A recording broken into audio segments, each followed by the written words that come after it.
At kaugnay niyan, patay na po ang lalaking nanggahasa umano sa 4 na buwang gulang na anak niya na iniulat namin kanina lamang dito sa 24 oras at noong 1 linggo. Nanlaban daw ang suspect sa mga pulis matapos umano makipagkita sa MacArthur Highway sa Tarlac. Ayon sa Herona Police, nag-usisa raw ang suspect sa ibinibintang sa kanya. At nang sabihin ng mga pulis na kinasuhan na siya, nag-iba raw ang timpla ng suspect.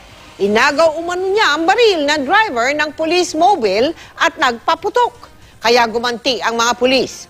Naisugod pa siya sa ospital pero diniklarang dead on arrival. Hindi kumbinsido ang pamilya ng suspect sa kwento ng pulisya. May nakapagsabi raw kasi sa kanila na nakaposas pa ang kaanak ng dalhin sa ospital. Hindi rin naniniwala ang pamilya na hinalay ng suspect ang sanggol na anak.